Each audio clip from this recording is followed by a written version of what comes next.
Hello people, how are you doing?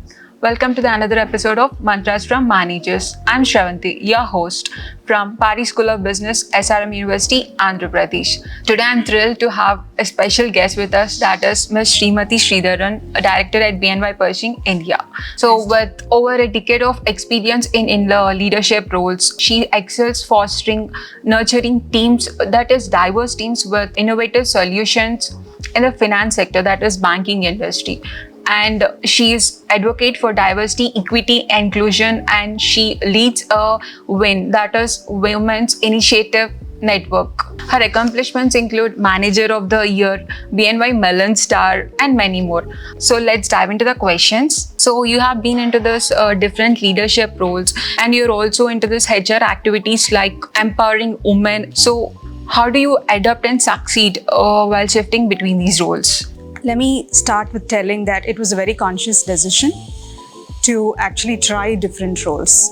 So I actually started off with marketing. In fact, I used to be a media student, right? I used to make documentary films and short films and stuff like that. And then I moved into marketing, right?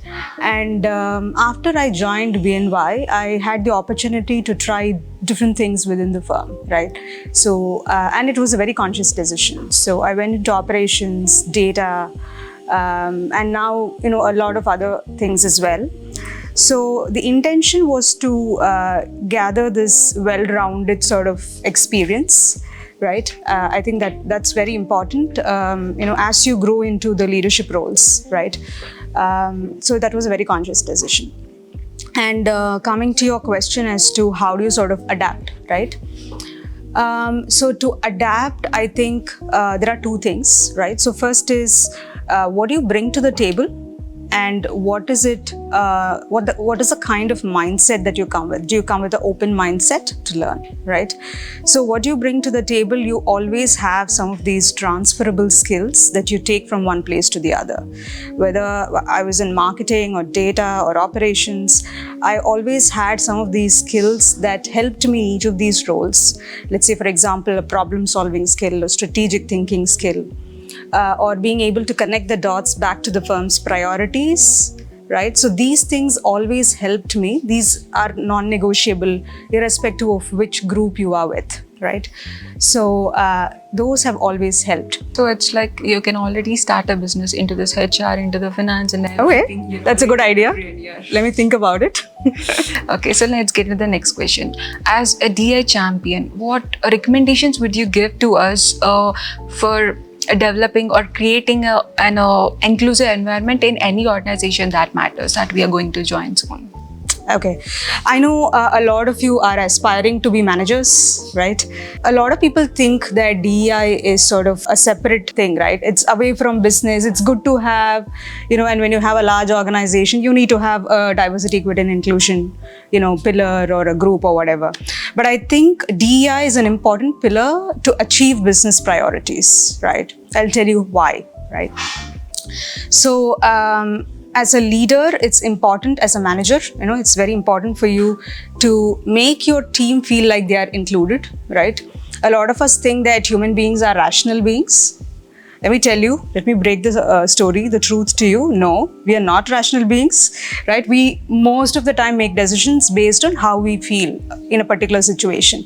You remember how you feel and not really about the specific things that happened in a particular situation, right? So it's important for you as a manager to make your team feel included, right? And that goes a long way. They bring their best selves. They thrive really well when they feel like they're part of something big, right? And you as a manager are required to create that environment for them. And exactly why diversity, equity, and inclusion is important. And when you do that, when they bring their best selves, the business outcomes are also better. Okay, so you have started your journey as an associate at BNY and now you're the director at the same organization. So how does it feel and how did you achieve that way? Like I said in the beginning, it's also about, it's a conscious decision, right, to try different things. And along the way, I was able to add value as well. The most important part is putting yourself out there, okay? And it's one thing that I would say irrespective of gender is just develop a thick skin. I mean, that's what my mentors told me, right? Develop a thick skin. Don't worry about what other people think about you, right?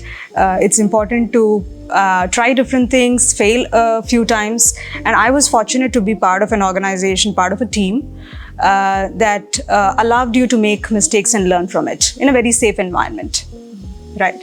So that actually helps in growth.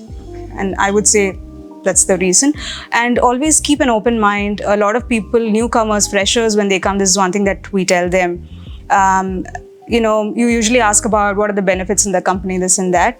Before that, try to think about what value you bring to the table. I think that's the most important part, right? That defines who you are, that differentiates you from others, and that also helps you grow, in the firm.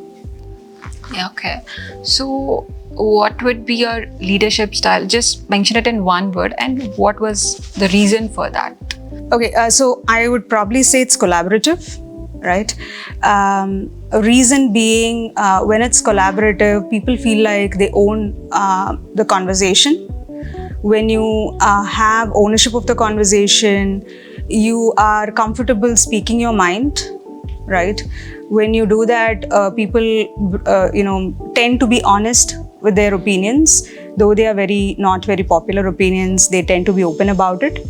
And when you do that, you genuinely get different perspectives. And as a leader, it's important to minimize as much blind spots as possible when you make a decision, right? And for me, this collaborative style usually works.